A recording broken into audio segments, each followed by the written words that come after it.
Si science il doit y avoir, alors celle-ci doit s'attarder sur cette vision globale, à même de nous permettre de comprendre la place de toutes ces situations vécues, qui, prises isolément, nous plongeraient dans la perplexité, dans la mesure où elles n'ont de sens que par rapport aux autres pièces vis-à-vis desquelles elles sont associées, comme c'est le cas pour une pièce de puzzle.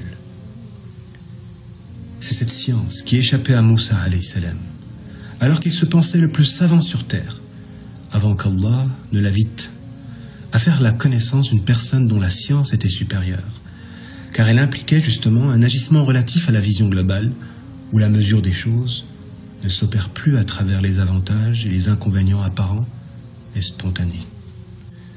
Au fond, c'est toujours ce que l'on fait par réflexe quand on a mal. Et avec le recul, regarder les épreuves à travers ce regard instantané, c'est une forme de cécité. Un mal pour un bien. Un mal pour un bien, dit-on. Mais qui peut patienter une épreuve car se sachant convaincu que la fin sera heureuse? Qui peut patienter la douleur instantanée car ayant la conviction que la joie qui en résultera l'effacera? Qui? C'est facile de parler, de jouer à l'enseignant, au prédicateur ou au conférencier. C'est facile de sortir les beaux discours sur le tawakkul, la patience ou le rida. Mais quand la souffrance nous assaille, il ne restera que la vérité.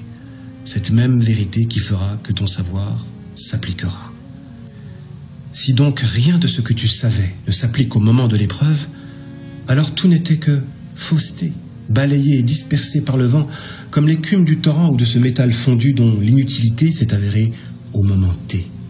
Et la fausseté, c'est justement quelque chose qui n'est vrai que dans la forme. Il y a par conséquent un tawhid à appliquer que beaucoup ignorent.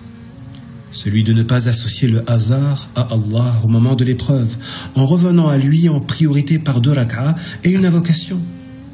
Malheureusement, quand on est éprouvé, on frappe à la porte de tout le monde, sauf d'Allah, en pensant que l'utile et le nuisible se trouvent dans la création, et donc en cherchant une solution indépendamment de lui. Et à la fin, quand on a désespéré de tout, on revient vers lui, comme pour boucher un trou.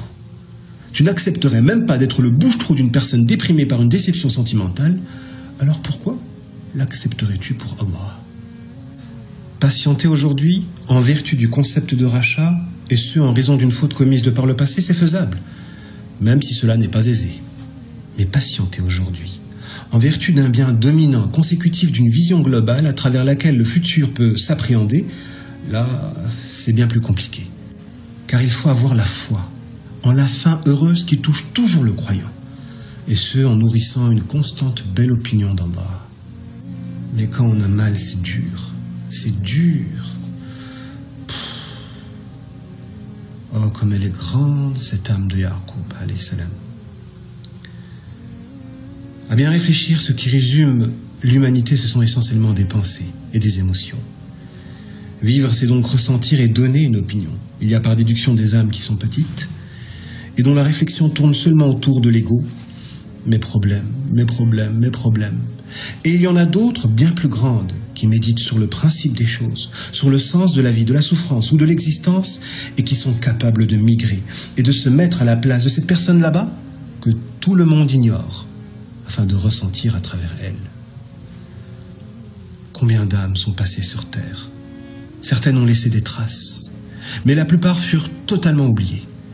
Pour ce qui concerne celles qui ont laissé des traces, on dit d'elles qu'elles ont écrit l'histoire, car ayant contribué à un tournant marquant le déroulement des événements. En effet, on peut écrire l'histoire positivement, en étant utile à l'humanité comme on peut le faire de manière négative. Mais elles ne sont plus là, en fin de compte, toutes ces âmes sur terre aujourd'hui. Et comparé à l'éternité, l'éphémère n'est que néant. Je vais disparaître. Je n'ai plus les 20 ans de cette rencontre avec Najet à la fac de Saint-Denis au début de mon engagement.